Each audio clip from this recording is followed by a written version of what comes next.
So last week, Cruz Pedregon made a video, and I love this for a multitude of reasons, and I wanted to talk about it because there's a lot of reasons. First and foremost, how amazing is it that the NHRA, despite all the issues that seemingly exist, how amazing is it that the NHRA has ambassadors, pro-level racers like Cruz Pedregon, who are literally going on their own personal social media accounts, or in Cruz's case, like his athlete page on Facebook.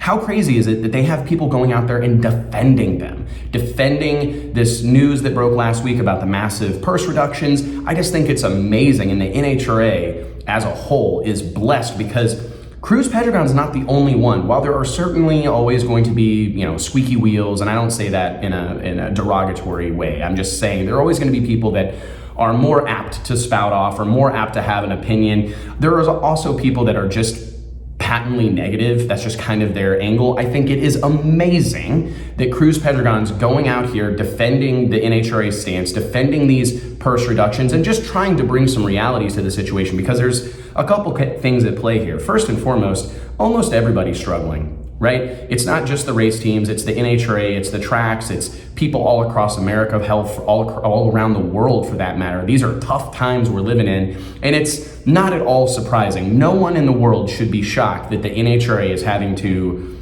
tighten things up a little bit to make it through this global coronavirus pandemic. We can have conversations about how they're going about it, or maybe some gross overspending or whatever. That's a conversation for another day. What I think is amazing is that the NHRA is so blessed to have racers like this, because Cruz is not the only one. He's far and away, he is one of many that are out here speaking the gospel of drag racing, speaking the gospel of NHRA pro level drag racing. In his video, if you go back and watch it, I encourage you to do it, facebook.com/Cruz Pedregon. Cruz outlines him and his girlfriend, Melissa, taking in the second round of action at the US Nationals and just being in awe of how good the show is. And I really can't argue. I can only pile on. NHRA Championship Drag Racing is ridiculously solid right now. Granted, we have some car count issues in Top Fuel and Funny Car, but you get down to the rounds that really matter, and it is a phenomenal show. And I just think it's awesome that Cruz is going out here on social media. And that's another point that I wanted to make, is that we need more of this. How is it that Cruz is the only one using these tools that are available to him to communicate with his fan base? I think the video performed incredibly well. I think last time I checked, it had 300 some odd shares, 20s, I don't know how many thousands of views. Matter of fact, I might be able to tell you. How do I make this go away? Oh, come on, tell me how many views it has. Coming to you live. Maybe I can't get it to do it. In Brownsburg, Indiana. So I just want to weigh in on boom. Nope. 39,000 views.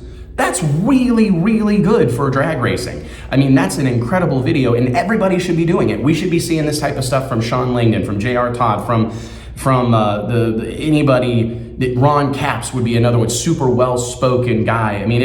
This stuff we need to see more of. This is the stuff that I believe we see from other sports where their athletes are just more prominent. They're more active in the days between races. Of course, they're active in engaging with the fans at the racetrack. That's what they're there to do, along with race. But it's these days between that I think are so important, and is a bit of a missed opportunity in the sport of drag racing. So huge kudos to Cruz Pedregon. I gotta tell you a little personal. Back when I was I'm still mainly just a fan of drag racing, but back when I was watching NHRA drag racing on TV, Cruz Pedregon, for whatever reason, is someone I love to cheer against. I love to root against him. I don't know why. I like Snap-on tools. I like the color red. His stuff's always red. I didn't really feel like I knew him that well. I didn't connect with him.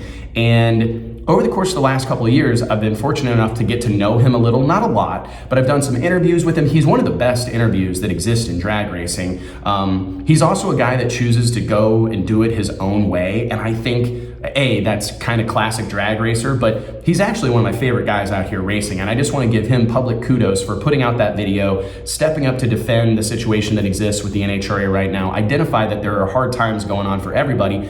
And one of the things that he said that really resonated with me is that most of these teams if you're out here racing at that level and you're, needing second round money to make sure that you can finish the season, that's a problem in and of itself. That's not necessarily the responsibility of the NHRA, right? And that's a point that he kind of labored over, was that if you're, most of the teams out here aren't exactly reliant on qualifying money to finish the season or honor their commitments or what have you. Most of the time that money is bonus money. That's cherry on top of the sundae type of situation, which is sad, because that was one of the things that kind of struck me the hardest when this purse cut came out, is that I knew that it was going to affect crew guys. And I hate that, because drag racing needs great crew members. It needs great people excited to work on these teams.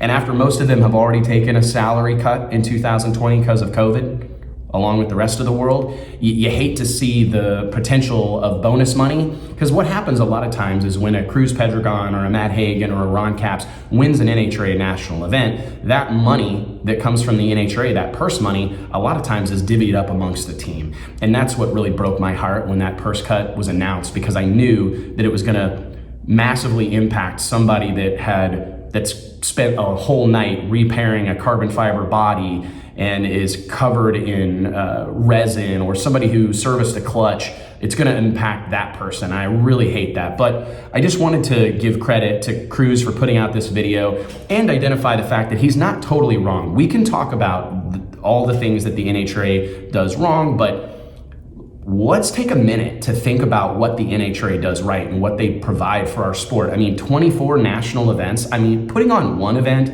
is very difficult. Extremely difficult. I imagine putting on 24 national drag races, national events to the scale to which the NHRA does them, to be impossibly difficult. I don't know anybody in my life that would welcome that task. The safety safari, every track owner, every event promoter measures their safety protocols against the NHRA safety safari, right? They lead the industry. Insurance, just all these things that the NHRA provides, I don't know that they can't be understated, right? It's very significant. Not to mention, let's talk about a 70-year track record. Most events are lucky to reach year 2, 3, 4. It seems like the outliers make it to years 5, 6, 7, 8, 9, 10, right? But the NHRA, they've been doing it right, or well enough, that they've been around for almost 70 years. So let's give them credit, and shout out to Cruz for making a really cool video. I hope more racers take note and do the same thing.